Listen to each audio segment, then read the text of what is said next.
and welcome to this session. We're going to talk about geo-diversification with web funnels today. My name is Marcus. I'm a growth marketing advisor, primarily focused on meta ads, scaling subscription apps on the channel, and web to app is of course one of the hot topics for the recent few years. And today I invited Dima over here to talk about web funnels a bit, and specifically running web funnels in a lot of geos. We met at a paddle event a few months ago.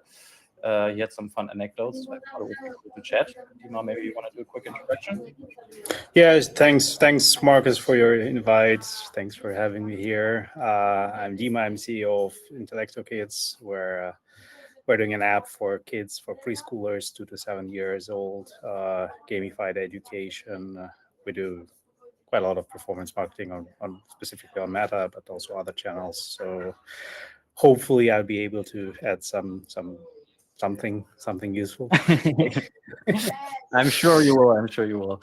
Cool. So the session is sponsored by FunnelFox, no-code builder for web funnels. So growth marketers like me can quickly spin up funnels and test. I'm using the platform for a couple of my clients, and generally it really helps me to do a lot of testing with web funnels without putting too much, without containing too many resources when it comes to engineering. Quick housekeeping: we're gonna do maybe like 45 sessions and have a little bit of Q&A in the end, so you can send questions in the chat and we'll pick them up after. Usually we won't be able to go through all of them, but we'll try as many as possible. And the webinar is also going to be recorded and end up on YouTube afterwards. So yeah, you can still watch it afterwards or send it around. So let's get into the topic. I wanted to maybe start a bit with kind of your company history, a quick rundown of like how you ended up with what you're doing right now. You're pretty much fully focused on web funnels, as I understand, and would just love to understand of how you got there, how you came, if it was kind of an intentional strategy, if it came from testing. To be fair, I believe that having intentional strategy is not always working.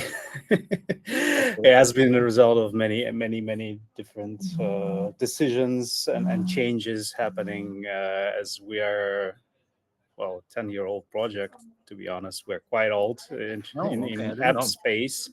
So at certain period, we've been having 5 apps that were merged together in one, which is currently IntellectoKids. And in some period, it was mainly app funnel focused.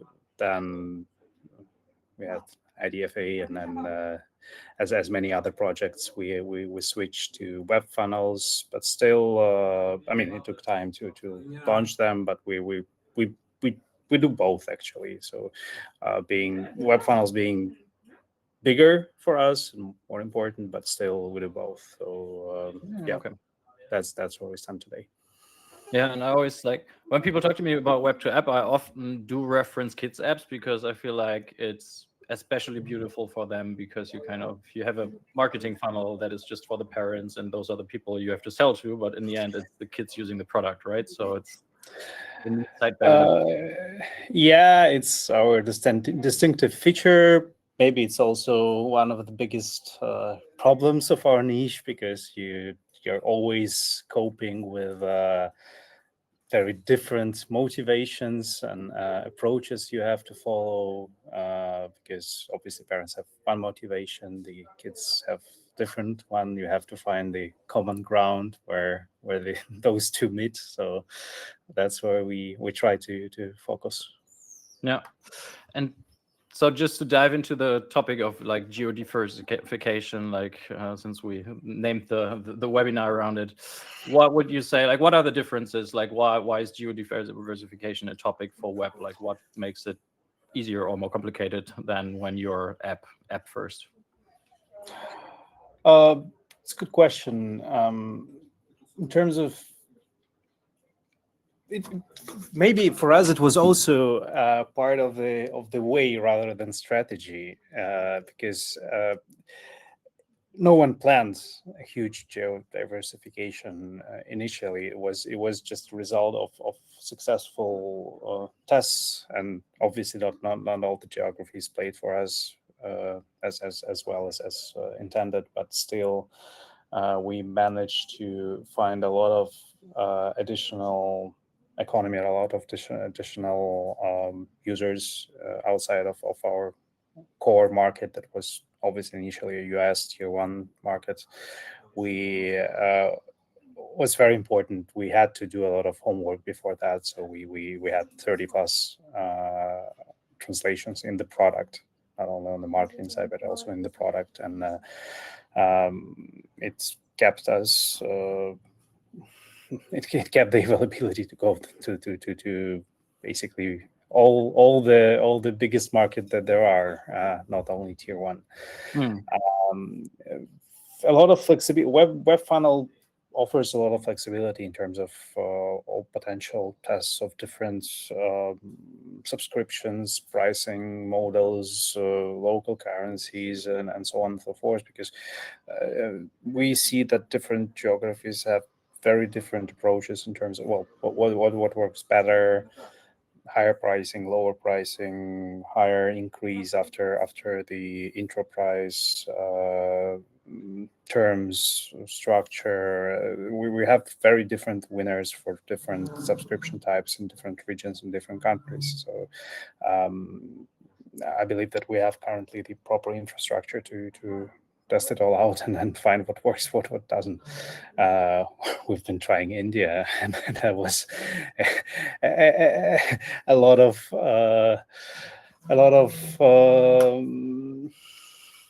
At first, we were very much excited by getting very good results on our first payments, but then the second payment just didn't follow. So that was also something to teach us to basically look in every market has so many angles to track, to look at, and your decisions. That was one of the anecdotes I remembered from that evening, that you kind of misjudged it a bit based on the early results. So yeah, I mean, you it makes sense. You try to you assess every market from the perspective of the previous markets you have entered. So when you get the good first payment results, then you obviously scale it up, and because what could go wrong? But there is always something that could go wrong. Oh yeah, totally. Is there any other, did you experience other quirks like that in markets where you were totally surprised of how different things behave? I think that was the biggest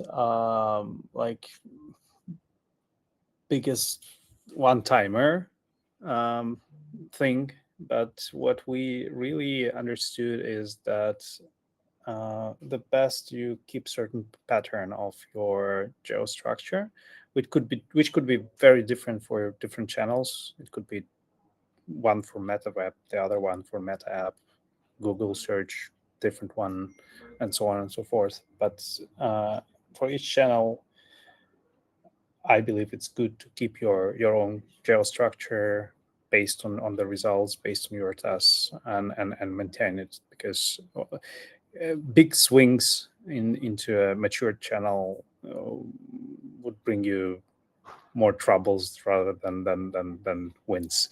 You would be influencing your pixel. You would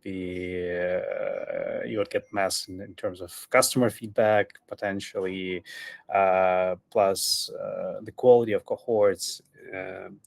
Obviously, we are a subscription-based app, meaning we have a lot. We invest a lot in terms of in our predictive models. If and the quality of cohorts for countries that are not US, basically every other country. If you scale them up 2, 3, 4, 5 times, then the quality is totally different from your previous size. So there are a lot of things you have to keep an eye on. Also, the quality of how your prediction model actually predicts the behavior of via factual payments, and yeah. So you have to be attentive here, if you, especially when you enter a new market, or if you scale the old market, but you scale it like x2, x3 to your usual sizes. Yeah. Good note also on like always considering signal when you're doing these like bigger changes. I always try to like teach my clients to be careful there as well when it's like, hey, we're gonna test a hard paywall, and then like 50% of traffic. And it's like, well, it's totally different people converting, so we're definitely gonna game the algorithm there. So let's be a bit more careful. Same applies here, of course. So let's maybe look into like some like your upper funnel, some ads, and like how diverse things look there. I brought a bunch of examples from ads library. So just quickly, I mean, this is kind of the breakdown that I found across your ad portfolio, which is kind of your languages and platform. I didn't spot any ad promotion ads, hence I stated you're kind of fully web, but apparently there are some. In terms of languages, I mean, there isn't like any dominant language. English is just 8% of the set, which is crazy to see. Like usually, even if you're diversified, usually English still dominates. In your case, other dominates. So it's quite interesting from a production perspective, I suppose, as well. It actually is. We change ourselves. I would say, year and a half ago, you would see English having good half, even more of the pie. But changes happened, and we actually scaled up the rest of the world, Europe, Asia, South America. So yeah, that's where we really are diversified in terms of our geographies, our languages, finding different countries, not always the most obvious ones, but I'm pretty sure each product should find their own optimal geo structure themselves. Yeah, and I guess like kids education is quite universal, right? There's so many products where I'm always like, well, someone in tier 3 market isn't gonna pay money for this because it's just it's very dependent on demographics. We all know that like tier 1 is maybe wealthy, but not always having a lot of kids, while there are growing economies with a lot of young population. So yeah, we try to be there as well. Following on your previous also question concerning translations, yeah, we're doing a lot of translations, but throughout the user journey, starting obviously from creatives, ending in the product, in the voiceovers, and there's a lot of the bar for the quality is set really high, to be honest, and we're mixing AI with still proofreading for product, especially sometimes even for funnels as well, because obviously having 30 plus languages, we don't have that many native speakers in each of them, so we have to rely on a certain healthy mixture of AI and human still human solutions. Makes sense. And you mentioned usually just quite a bit in the last 1.5 years, which makes sense as kind of AI creative production became more popular and just better. Like, what has changed? Yes and no. In a way, I guess it just happened simultaneously, because I mean, as I mentioned, since quite a long time ago, we had a lot of localizations in the product itself. So I would say the biggest, the most crucial part of the whole question is product localizations, because that's something that would cost you if you are considering geo diversification. You can try it for like for a cheap ticket. You can try it on marketing, but if you really want to scale it up sustainably, then you have to adapt your product as well. And is it just translation or localization? it's a full localization. It's everything.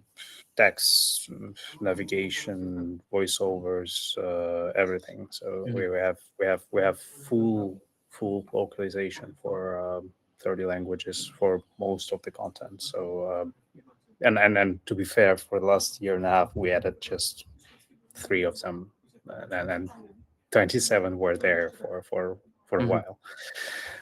Maybe we're just waiting for its time, and then it happened. Then we found the proper approach on user acquisition side, on creative side, to be able to grow the other parts of the world. And then currently we see that we struggle more with scaling up back on US, which is problem of different sort. And yeah, but the grass is always greener on the other side. When you're diversified, you're thinking back, what could I do on the on the old markets? And so, but yeah, besides localization, translations, like how has ad production kind of changed in the recent months, if it has? A lot. Yeah, we have seen a dramatic growth in video in general for the last year and a half, since Andromeda. And I believe that in statics we experience the fact that everyone is producing just like 10, 100 times more than they used to. That eventually drops the success rates, eventually increases fatigue of the creatives. But I mean, that's what we see on static, requiring us to test more, to have lower success rates. But that's just the reality. We have to adapt it. So produce more, test more, and get plus minus same amount of winners that you had before. Yeah. And just the new rules. I don't know. That's what we see. Plus, for us, DLO translations for testing are quite important, because we test not only in English, which I guess makes sense given the information you have in your slide, right? So we have to test not only in English. That's what we do, and so just. And also quite important that statics unlocks video for us. That's also animated statics, cheap way to test angles, problems, hooks.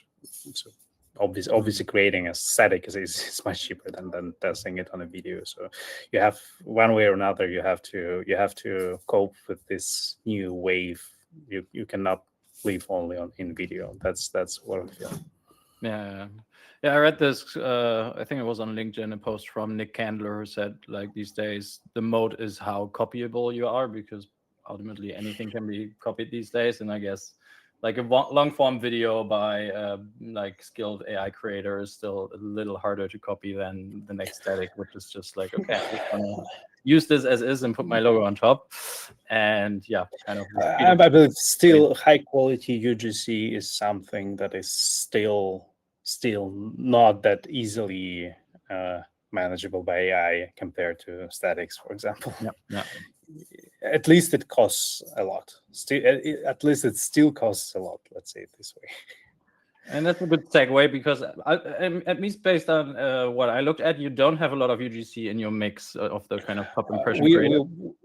We start. I mean, we actually video for us for quite a long time. It has been only animated statics, as just like I described. You get strong statics. You iterate it. You localize it. And you also iterate it into animated statics. That was basically the highway we used for quite a long time. But now we diversify ourselves in terms of video, also in UGC. UGC was not really the best performer for us as a format, but we see it's getting better. Maybe also based on the fact that just what we just discussed, that UGCs is a bit harder to be replicated by AI. Yeah, and I mean, for the longest time, I would say it was kind of the other way around, that everything was UGC, and you did good if you were able to do other stuff. And then I guess in your space also, at least from what I've seen or heard also from other kids apps, it's like you need in the end UGC of parents that have children can show those children. So you're quite limited into who can be your UGC creator, making it even harder to source them. So I imagine it's quite complicated. I know that's a full different topic. Creating those UGCs isn't always easy, just like our user tests, cast devs, and all that stuff. You can imagine it always involves kids, and filming kids is a task. Yeah. Let's say it this way. And so when you're saying you're now basically ramping up UGC, are you doing AI UGC, or are you still building like creator connections? No, it's. I mean, we do AI iterations of the real UGCs we've custom. So that's where we stand now. Because doing AI UGCs from scratch, well, to be honest, on our side, we didn't have any good results here. Yeah. Maybe we didn't do the best job, but yeah, as of now, it doesn't work for us. Yeah. Okay. Interesting. Yeah. I mean, I have clients running fully on AI UGC, but it definitely takes. I have like one good producer, and she nails it, but otherwise, it's not a like one prompt thing these days. It's also a question of niche. I'm not sure. There are a lot of success examples of AI UGCs within our vertical. Yeah. Maybe it always depends on the training data, right? And then again, if you need kids in it, then maybe the training data isn't as good, making it harder. So yeah. We are always stuck with AI kids voiceovers. They are always they're of a lower quality compared to adult voices. It's our routine. We see a lot of issues specifically because of we need like kids' voices, certain specific emotions, and then makes sense. Yeah, so I guess you're less. There's a lot of AI regulation happening right now. I guess you're less worried since you're not really dependent on, in the end, AI UGC. I have because the EU wants you to label it now. California does, New York does, but based on your mix, it doesn't look like a big topic. Not really. Yeah, that's where we are safe. At least one thing less to worry about. We have complications in other domains, right? So you always win somewhere and lose somewhere. I kind of I had a quick scan of your like ad library, looked at a few kind of themes, maybe just to kind of go over them. What I found quite interesting is that, I mean, first of all, you can advertise a lot of things since you're kind of in the funnel. Then you're not just simply selling an app. You have worksheets. You have kind of the parent setter, so it's like a more holistic thing. Meaning, for example, you have a lot of ads that also just focus on the worksheets, which means you're closer to like a physical product, probably bringing in a different audience, which is quite interesting. But then you're mostly still, or like at least on a lot of ads, I'm still seeing that you're kind of referencing the app store or talking about the app, which is a bit unique, I would say. Like I see with a lot of apps, they're rather trying not to talk about an app, so they actually justify them selling something on the web. I found that interesting that you're like, the app is still, it's quite front and center. It's also mentioned in the funnel quite a bit, so you're not trying to disguise it. That's true. I mean, we try to manage expectations of our users. What would they actually get? That's I guess a big market trend which we're actually supporting, because we have something good to share with our users, namely our app. And so it's an app, but it's also certain off-screen activities that the user is eligible with our subs gets access to. So we, as you mentioned, we have very different angles how we approach our user base. Worksheets and exercises is certainly one quite big one, and it actually resonates with YouTube Kids, because we basically what we want to say is that screen time has to be healthy, and also that we appreciate generally the idea that parents want to decrease the screen time generally, so we have something to offer here as well. So yeah, those are our, I would say, the most generic messages that we present. Yeah, that makes a lot of sense.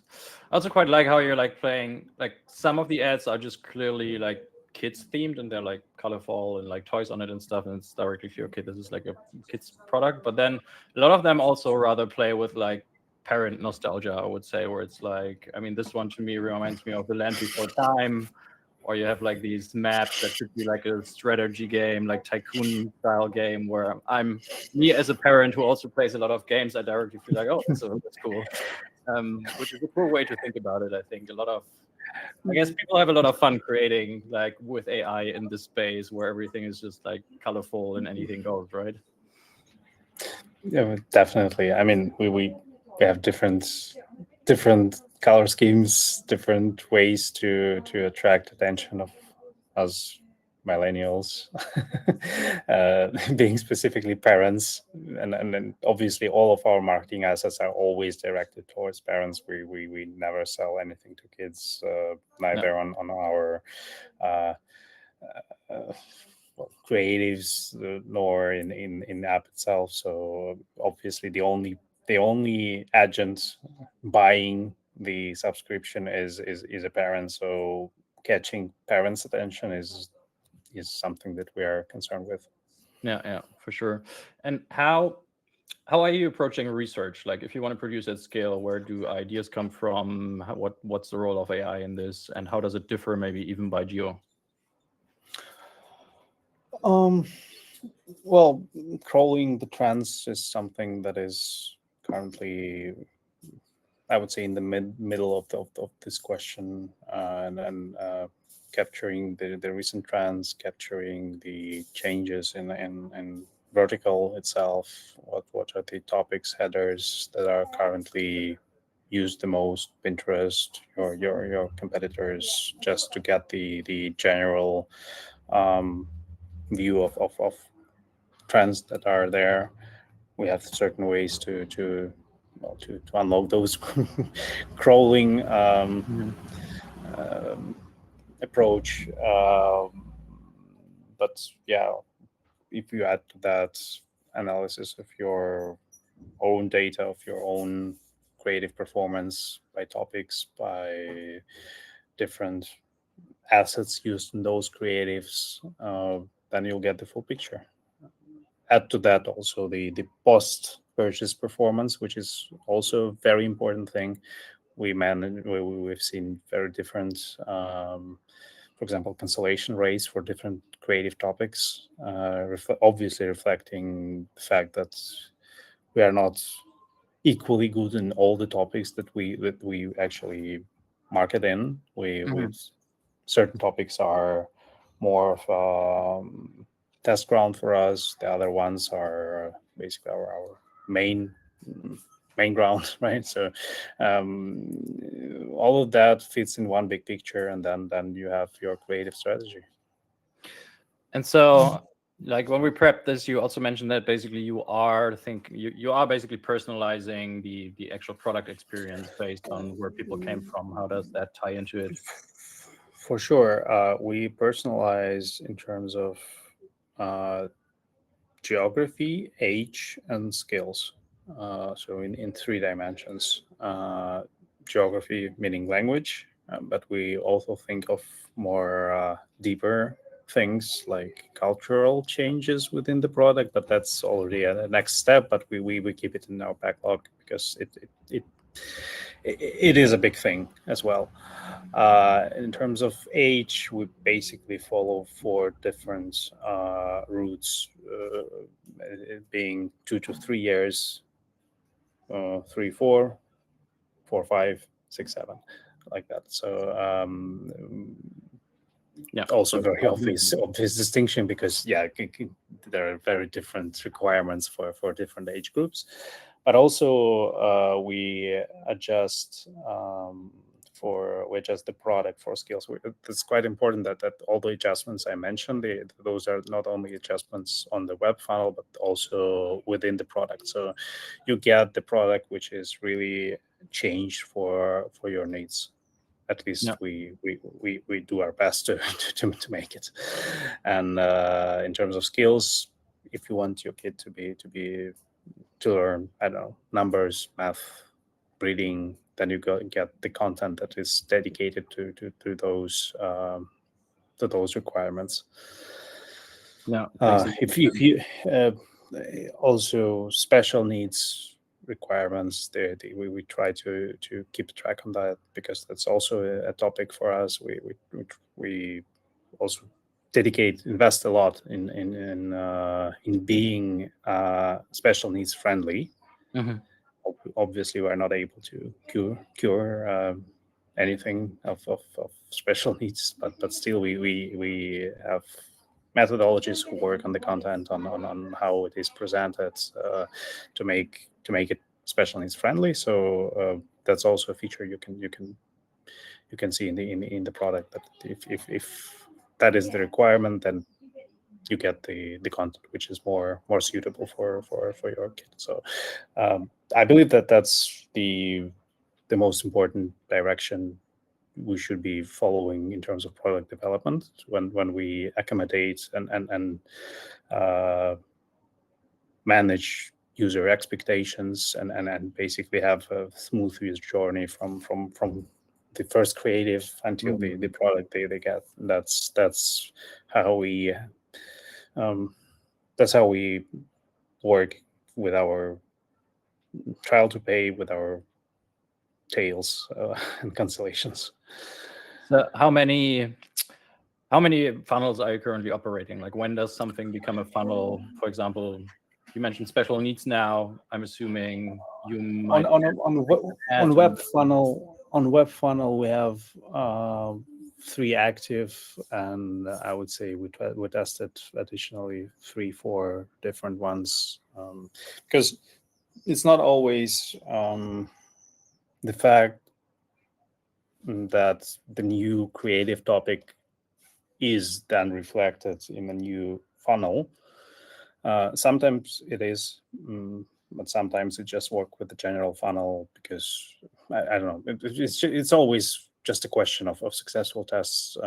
If you see the numbers that it goes better with a specific funnel, then yeah, why not? If you see it working still on the it works the best on your initial funnel, then just why changing it? No. Because obviously the angle against the default funnel and then only come up with a new one. Exactly. Because default funnel is something that we obviously tested a lot and have full faith. So if something beats it, then perfect. If not, you just let it work. Yeah, that makes sense. I mean, that's still a good, that's manageable, like having 3 active ones to maintain and then optimize each one also, right? I mean, I never understand how people can have hundreds of them and then maybe not with our size. I mean, if you're 100 times bigger than us, which is still possible, then maybe you need 100 funnels and 100 different growth managers working with those 100 funnels. That's true, yeah. And so you mentioned kind of language is one level that you personalize on, but would there be specific funnels for a specific language, or are they all just in the end translated and stay as they are? To the best of my knowledge, we haven't been. The language itself has never been a trigger for any changes besides translation. Geographies, yes, we've tried different. So we usually have, I would say, 7 different tiers where we test similar. Well, we do similar tests in each of them. and we get different results, which obviously leads the funnels itself in different directions. So what are those tiers? Like country tiers, you mean? I mean, tier 1, or like, for example, New World, LATAM, I don't know, Europe 1, Europe 2, and so on and so forth. So and then at the end, even default funnel is very different. It ends up to be very different for each tier, because different tests trigger different results. Yeah. Somewhere test is negative, somewhere test is positive. So you actually they start in one point, but then they end up in the very different ones.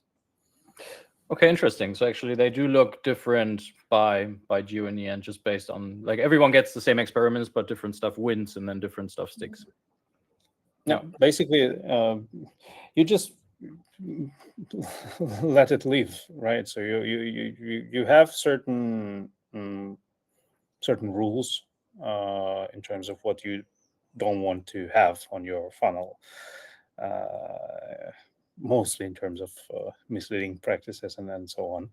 But other than that, let it live. Let tests decide what belongs to what tier, and then how would the funnel look like at the end. Yeah, which is unique though, right? Like on the app, usually you try to avoid having things like that are like different across markets and so, because it's hard to maintain. But on like a web funnel, it's a bit easier, so you can go that route, which is like a good benefit of all of this, where funnels can become very distinct to the actual audience they're targeting. And I wanted to talk a bit about account architecture as well, since you have all these in the end languages per ad. I've seen like on Ads Library, many of them are translated into like 25 languages. Then how do you manage this on the Meta accounts side so that it's actually manageable? And like, how do you set goals, for example? What's the campaign architecture? I will try to answer as a good experienced user acquisition manager, which I'm not. But still, I mean, we have campaigns with that they are basically structured towards different tiers, as mentioned. Like some of them running on worldwide, the other ones are more tier specific, where we have different winners that attract different audience from different countries, meaning that basically the per country strategy comes just specifically from creatives. If we want to try to scale up certain country, we just try to move our creative strategy in this direction and have it done on the worldwide campaigns, or at least broad ones. Mm-hmm. So you're using Meta's dynamic language optimization feature then to exactly. As mentioned, DLO starts from tests, but then obviously being used also on the broad campaigns as well. Yeah, makes sense. So it's actually, there is a lot of markets, but in the account itself, it doesn't look as messy. Exactly. Yeah, makes a lot of sense. And again, as mentioned, in reality, there is no geo or per country strategy, right? So you have your creatives makes triggering certain geo pattern, which seems to be sustainable in time and is not really dramatically changing over time, which makes also a lot of sense, because if you are a seasoned product, then what should change your geo structure a lot? The demographics is more or less stable. The cohorts are more or less stable, meaning that your changes in terms of countries might be triggered only by certain very specific things, like, I don't know, elections in the US, or your own you adding your new language to the product and willing to specifically market in a certain region. But other than that, if everything goes is the same the next month, then what should change your structure? by Well, I a guess lot. there could always be like an ad that just outperforms in a certain market, and then it pushes you towards that. So yeah, I guess you still want to keep an overview of your composition at all times, because you can't Definitely, mostly retrospectively. That what I meant. Yeah. Not by thinking of how it should look like in the next month, but rather than thinking of what did change last month, and then think maybe I should do something specific for a certain market. That is a valid point. That is a valid question. But thinking of how would it look like next month, that's just makes no sense. Yeah, I guess that's the part where then actually creative strategy happens, right? You keep on doing your iterations, and everything goes hopefully as planned, and then a creative manager should be placing some bets to say, hey, this looks interesting in that market. How can we move ourselves in that direction? Exactly. Creative strategy is always placing your bets and then just checking who wins. Yeah. Cool. Other than that, are you using are you just optimizing for an event, or are you using like value optimization or value rules to also steer that mix? We've seen huge transition here, to be honest, and we've moved from bid oriented campaigns towards ROAS and value optimization. It happened basically during last year as we transitioned. I would say it was 90 to 10%, and then it transitioned 10 to 90%. So it was like a complete swap in between those types of campaigns. So which also I think is a good movement, because it basically unlocked our strong capabilities to calculate our LTV, to make good predictive models, which we feel are quite stable and quite proved by the big data. So it's definitely a good movement for us. It's no longer a job of our user acquisition manager to calculate what's the optimal bid for a certain campaign or market. It's rather, you can imagine, right? So we have like 150 countries, I don't know, 30, 40 currencies. That would be quite complicated. 30, 40 subscriptions, and and also different like web app funnels and different I don't know, Meta, Google, and so on. So it's no longer human work. It couldn't be. You have to calculate LTVs and send them to the system. No, like I remember when they first launched like value-based bidding. I was in gaming back then, and that was also the first time when we were like, okay, now we can actually target just any market, and like the machine can do that job. Otherwise, it's just, how can you optimize per market if you're targeting all of them? That's also the thing I wanted to mention. If we today want to like make a good checklist of items you have to complete to go really diversified in terms of Geo, that's definitely one of them. So you have to create your good bulletproof models of your predicted LTV for as many I mean, at least the framework. Obviously, you need data for a specific number, but at least you have to have this framework to be ready to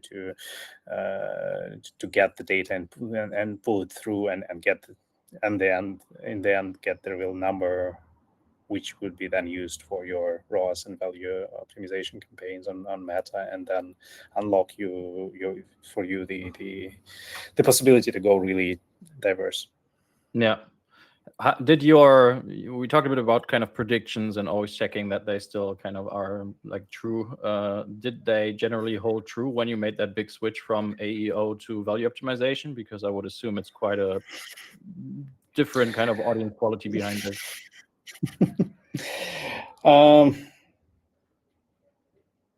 It's a good question, because it's always impossible to get the clean results, right? There has been a lot of things has been happening. We moved from generally from, as I mentioned, from US to the very diversified structure. We moved from statics to video.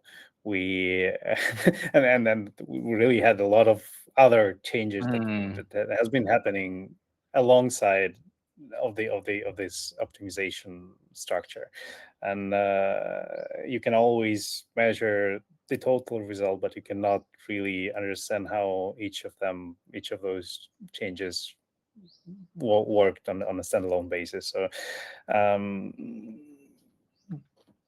yeah, I mean, as mentioned, we have certain issues in certain countries in terms of how our predict worked versus the factual things. Yeah. But anyways, it's just crucial to check your short metrics, your factual cash income, how it comes from different regions. Is it along with your predictive model, or you're just not close at all? So yeah, please do it. That's the only Good advice. thing Check, I would check the money in recommend. the bank, not just what you calculated on some sheet. Cool. I wanted to spend a little bit of time just on like maybe paywalls and talk a bit about like the recent kind of FTC and other like what it means for funnels, and then we maybe have like 10 minutes for some questions. I had a lot more ads, but we didn't get to all of them. I really like this one with the Super Mario copy. Another one that triggered nostalgia in me.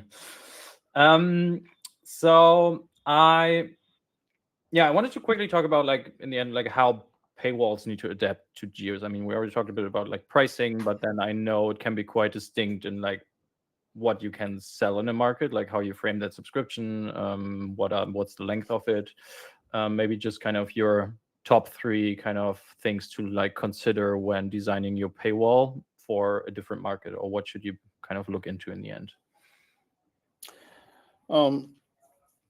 You've touched the topic of FTC. To me, it's I will start maybe with comment here. I think that the markets are really changing, and all the players are adapting to the new reality. And yeah, as we discussed, I believe there will be a new equilibrium in terms of supply and demand, and we will end up with cleaner funnels and basically more sustainable products, and basically products caring of users' experience, which I believe would be a good result in the end. So it's much better and easier to optimize yourself towards really high quality usage, and that's where we actually try to aim. So yeah, that's like a general comment in terms of paywalls. Well, nothing is fixed. You well, for everyone would be different answers, but we've seen very different subscription types working for very different markets. Some of them choosing shorter, like weekly billing.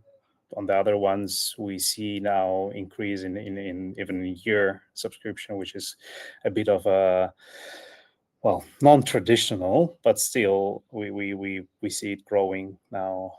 So like a direct yearly subscription, basically, without a paid trial. Oh, wow. Okay. Yeah. I would say that the most of the products have no free trial on web. It's always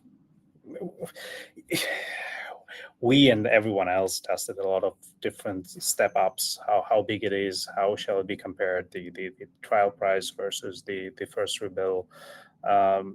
What we see is that the steeper is increase, the more question it triggers. So we try to make this increase not as steep just to also to optimize ourselves on meta algorithm for users who are basically more our type of users, I would say, and yeah. So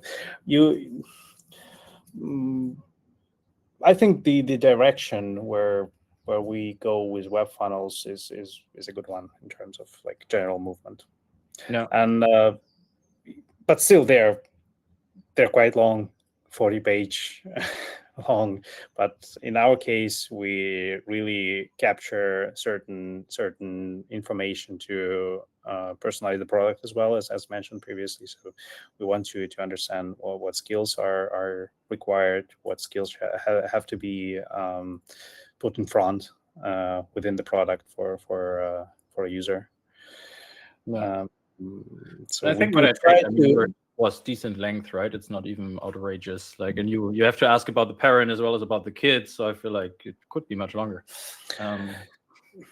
Yeah, I mean, the web funnels are very very good market fit for kids apps, because you have to get a lot of info about a kid, about a parent. You have to present everything you have. I mean, there is a lot of things to be told to the parent before the parent is able to provide the device with our app to the kid, and that's fine. It should be this way. So we have to do a good onboarding to the product, explain features, explain why are they done this way, not the other one, and then gain trust, and only after that the parent is able to provide the device to the kid. So it's something you can much better do in web funnels rather than in just transition to App Store. Yeah, that makes sense. I mean, it's quite the delicate topic after all, right? It's your kids, and like before you put them on some app, you have to be convinced. You have to be convinced, and it needs to be a fit for the kids. So not the easiest job. And a web funnel allows you to like basically split that in half and do some of that upper funnel before you actually even bring them into the product, which is the whole beauty of this. We actually see a lot of differences, because I mean, on one side we're quite similar to gaming, right? We have games, gamified education. After all, it looks pretty much like gaming. But on the other side, we're much heavily we have much bigger responsibility here, and if we produce a mislead in between the creatives funnel and the product, we get very negative feedback. In gaming, you could always change the perspective. You could play somehow with the user, but whenever a parent is seeing that something on the screen of his child is not something which he wants to see, then you have a lot of rage. So and that is very, very understandable. So we have to be very, very attentive here compared to other industries in other verticals, in my opinion. Yeah, totally.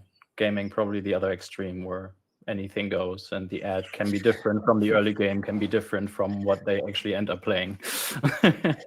Exactly, and it works fine, because you're captured by one thing, then you're transitioned into something different. You're an adult person, you can make a decision for yourself.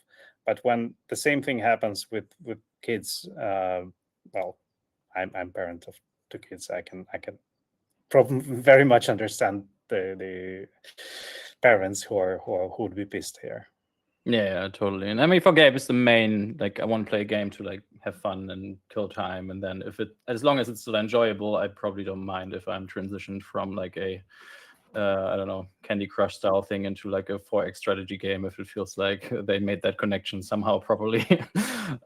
So yeah, it's been an interesting tactic going on in gaming in the like recent years. Yeah, so I like, maybe to close this off, I like your positive framing around like how things are developing and like that FTC case, but also like, I don't know, payment providers clamping down on like they want to see like lower refund rates, otherwise you're in trouble. I think it does push this whole thing in a direction where people start focusing on the right things, which is like, how can we use this funnel to provide value and in the end onboard a user in a more meaningful manner than the app would, rather than focusing on how can we use all these gray zone tactics to trick them into like a subscription which they don't want to pay, which feels like, I would hope there's even more like room for improvement in delivering actual value compared to like tricking users. And that might have, hopefully that was just like a local maximum, and now everyone feels some pain by taking these things out. But I'm sure there is stuff we haven't explored that will bring efficiency up again and hopefully beyond where it even was before. So it's like just creating a proper motivation for everyone to improve, to work on their products, to work on personalization. Yeah, I mean, that's basically good way to move forward. Yeah. Nice. I think that's a good line to close this. So let's maybe take a few questions before we're... Is there any questions? Looks like we don't actually have any questions. So I guess then we can finish this up. Thanks everyone for attending today. There was one question. One is coming. Timko, you've got the stage.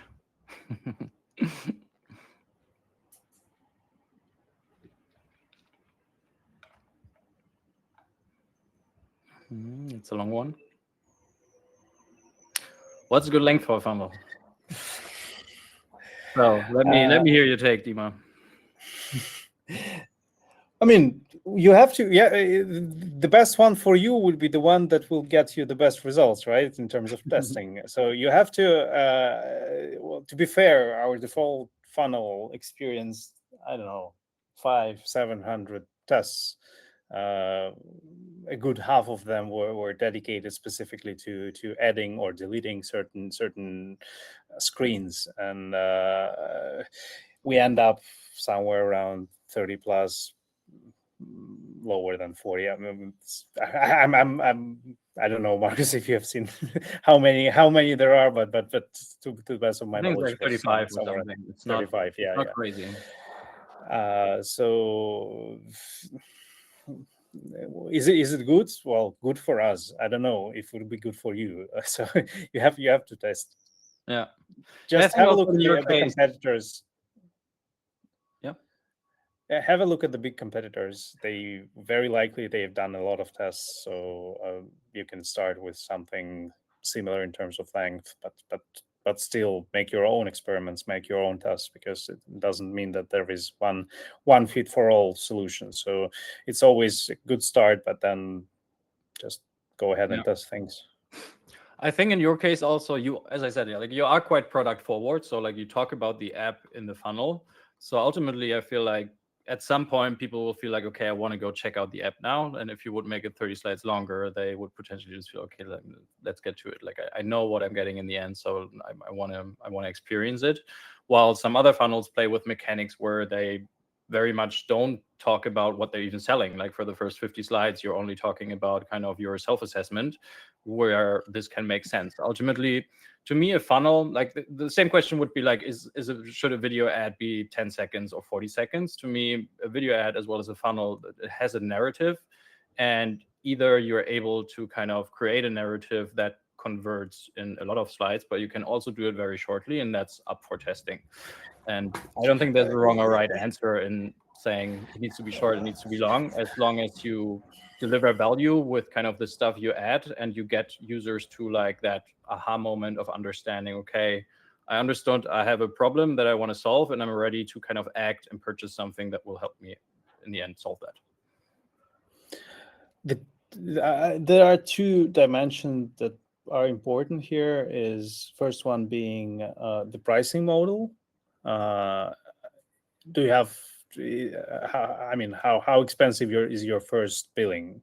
Basically, if you have, for example, free or cheap trial, then you could make a short funnel with all other things compared. So you move decision-making process into the product. So yeah, that would be so. It could be done this way. If you want to have the larger first payment, then you usually have to tell the longer story. You have to explain what your product is, what it is for whom, for which problems, and yeah. So you usually end up with a longer funnel. And the second dimension would be the type of audience. Different types of audience are triggered by different types of marketing assets, including different types of funnels. We have quite a stable, in terms of age and structure, audience for whom we were able to find a proper market fit. But if you have completely different types of audiences, then maybe they require funnels of different length. I don't know. Nice. Yeah, I like that distinction of like when you have some form of trial, then of course some of that decision making can still happen later on. So maybe you can soft sell a bit more. Well, I would be careful. I think that's how the whole kind of app funnel has been run for the longest time, and people just they had an app onboarding which was basically just a registration screen and then like a trial-based paywall. And I mean, the trend there has been into longer and longer onboardings because, again, people need education, especially coming from like a discovery channel like Meta, right? They're not necessarily problem aware. They're not ready to purchase. So educating them and nurturing them will help with trial start rate, but also trial conversion. So I would think like don't outsource everything to the product team saying, well, we're going to get people in and then they do the job. Like the better you educate and nurture beforehand, the better conversion usually looks. And from like a funnel perspective and like mapping it to like what your, in the end, the audiences are you bringing in, I think that's an interesting perspective as well, because like depending on also how educational is your ad already, right? If you have like a 30-second video ad and it already does a lot of explanation and it makes sure that people ultimately, like the people coming in would be not necessarily the ones on like the highest awareness stage that like don't know anything about what you're doing yet, then probably those need a little less nurturing and education. Well, if you only bring people in on like a, I don't know, like a simple question that are very far away from being even like problem and product aware, well, then you need to get them there first. So your funnel potentially needs to be longer. So yeah, in the end, the funnel is the extension of the ad, and the type of traffic you're bringing in might have different needs. And the other question around this was, are all the steps relevant for onboarding, or do you just ask them to build commitment? I think it's very much connected to what we've been just discussing now. I would only add here that think of your. I mean, you have to think from very different angles, from marketing angle, but also from product angle. Create your marketing funnel based, for example, on your competitors' funnels and the best marketing practices, but then think of it from the other side. Does the thing you've produced, does it explain what your product is? Would it make user to remain in the product? And maybe I should add something concerning the product, add certain personalization features and actually introduce them in the product. So think of both from both sides. It has, you don't have to, in my opinion, you don't have to choose one. You may try to accommodate for both, to onboard, but also to build commitment, and that could work, because try to show your strong features, and very likely you'll be able to find your audience for those strong features. Yeah, no, I agree. Like it's usually a mix, I would say. You can ask some questions, like you can ask questions, but the question is just there for a user to like think about it, and you don't necessarily need that input for yourself, but you want them to kind of in the end realize this. Other questions are actual inputs you want to pull through into the product, and then in the end, for example, of IntellectoKids say, well, this user has a kid that is 5 to 7. Well, let's show them stuff that's relevant to that user group. And then on top, you also have just pure educational screens where you're like, I don't know, you ask 3 questions and then you have a kind of statement screen that just tells users, like mirroring back, well, we listened and this is why we're relevant to you. So it's usually a good mix of these, but not all of them are usually totally just needed for creating a product experience. You are going to put questions in there that are rather for just the web funnel or just the user to realize something. While, I mean, it's also like, I also, especially in the early days, often these funnels live kind of separate from the app experience, and you're building kind of for that web funnel, and it might feed some personalization in the funnel, but then nothing gets pulled through to the app, which of course isn't a great experience. Like if the user feels like, well, I just answered 40 questions, now I land in a default experience and they're asking me the same things again. Not perfect. Cool. I think that's it then. We missed Kartik, I guess. Just I guess it would be nice if I at least briefly answer here. That's good. So you would, use Bayesian model, try to get statistical significance on your tests.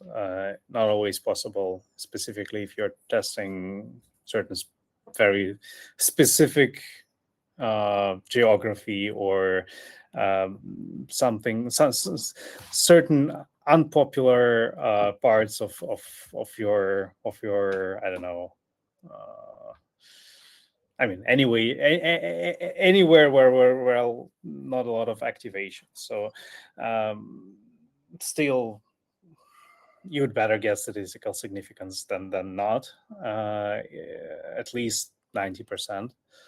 And yes, don't try to run different tests because you'll be having cohorts that actually are not properly separated by one feature. If you have, we try. I mean, it might be possible to run simultaneously certain tests in a different parts of your project, namely, for example, product and creatives. But in this case, you have to really understand that the tests remain very much independent, because it should be, I don't know, post-purchase marketing communication versus creative tests. I don't know. You can structure certain tests that are really independent, but you have to think carefully. The easiest answer is do not pair tests. Yeah, that makes sense. And I mean, the more traffic you have, the easier it gets to like test a lot. I would also say in the early days, like when you're, for example, just trying to figure out how to reduce funnel drop off, then don't test everything against like a cost per purchase goal or like a purchase rate goal. Like if you still see, I don't know, your 70% of users drop off on the first screen, well, then your first goal is to reduce that drop off. And like that doesn't need significant data against your like purchase rate ultimately. So like know what you're testing and what the goal of that test is, so that you can make decisions quickly, even when you're not at like a high spend level yet. And it's also another recommendation: go from top to bottom. Yeah, definitely, because oftentimes you will pretty quickly see that a lot of traffic is gone halfway through already, and then your issue isn't purchase rate, and then your issue is elsewhere. Cool. Well, thanks for the questions, guys, and thanks for joining. As I said, the webinar is going to go live on YouTube in the next weeks or so. People can still also, I think, just register through the link, and they're going to get the recording. So if you want to send it to everyone, feel free to do so. And yeah, thanks, Dima, for coming on today. I think this was like some good topics. Really enjoyed this. And thanks everyone for joining. Yeah, me too. Thanks a lot. It was actually fun. Thank you. Cool. Thanks, everyone. Bye, everyone. Yep. Bye-bye.